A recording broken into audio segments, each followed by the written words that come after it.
Hi, my name is Easton Lewis, and today I'll be going over Chapter 25, the laws of debtor-creditor relations and consumer protection. At the beginning of this chapter, it defines debtor and creditor relations. Creditor is known as the lender in a transaction, and debtor is known as the borrower in a transaction. The chapter continues with the rights of and remedies for creditors. It first identifies lien, which is a claim of a debtor's property that must be satisfied before any creditor can make a claim.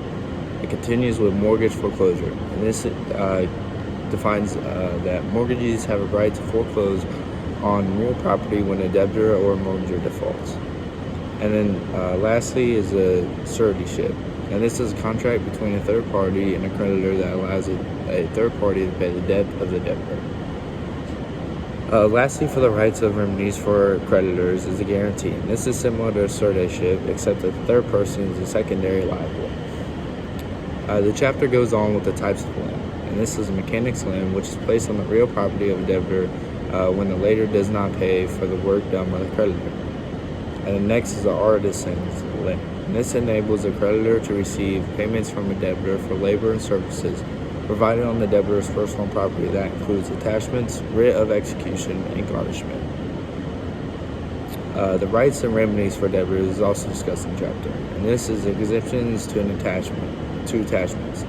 The homestead exemption prevents a person from losing his or her horse that is forced into bankruptcy or faced with a claim from an unsecured creditor. The personal properties are also exempted in the rights and remedies for debtors. Bankruptcy management and proceedings is also identified in this chapter, and this is when U.S. distinct courts have exclusive jurisdiction over bankruptcy cases. Bankruptcy judges hear only bankruptcy proceedings, and the United States trustee supervises and handles administrative details for complex cases. Bankruptcy petitions consist of voluntary and involuntary petitions. And then for bankruptcy schedules, it consists of lists and statements to be submitted after the debtor files a voluntary petition and prepare for the assistance of attorneys who specialize in bankruptcy law.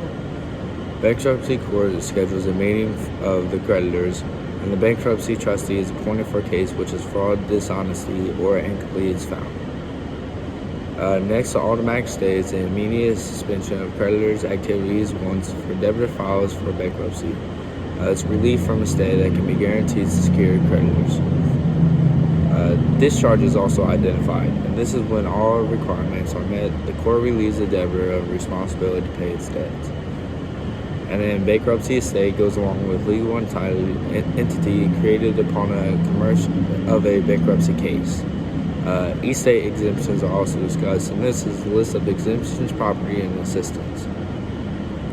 State exemptions are states are permitted to allow their own exemptions. And lastly, the fraudulent transfers is when courts can void fraudulent transfers of the debt's properties. The chapter goes on with the freedom to contract doctrine, and this is when parties who are legally competent are allowed to enter contracts of their choice. It's upheld the principle of the caveat emptor, and this is to let the buyer be aware. And then next is the government's role, which acts as a referee between consumers and businesses. Federal Trade Commission is also defined in the chapter, and this is the functions are a leading federal consumer protection agency. The structure is composed of a chairperson and 4 commissioners who are nominated by the president and conferred by the Senate, and then enforcement powers, which is investigation of complaints of unfair or deceptive practices under Section 5 of the FTCA. Deceptive and unfair advertising is monitored by the FTC. The types is price-oriented advertising, false price comparisons, bait-and-switch tactic, quality and quantity targeted, and puffery, which is exaggerated recommendations made during sales to promote the project, and testimonials, which is a statement by a public figure favoring a product or service. And then next is the consumer litigation, and this is franchising relationships. Misrepresentation of potential profits to be made is violated under Section 5 of the FTCA. Consumer warranties is a full warranty rent protection for buyers that guarantees free repair of the deficit product. And the next is a limited warranty, which is a warranty that does not meet the conditions of a full warranty. Remedies also goes along with this, and this is a Magnus Moss Warranty Act, which gives consumers a right to bring a private action for a breach of a written warranty. The Telephone Consumer Protection Act of 1991 also goes along with this, and this restricts the activities of telemarketers and bans certain estate telephone sales practices. Next for the chapter is the Fair Credit Reporting Act. And the goal is to ensure confidentiality of individuals' credit information received by credit agencies. It corrects following common abuses by credit agencies, such as failure to set uniform standards for keeping information confidential, retentional, which is of irrelevant and sometimes inaccurate information, and failure to respond to consumer requests for information.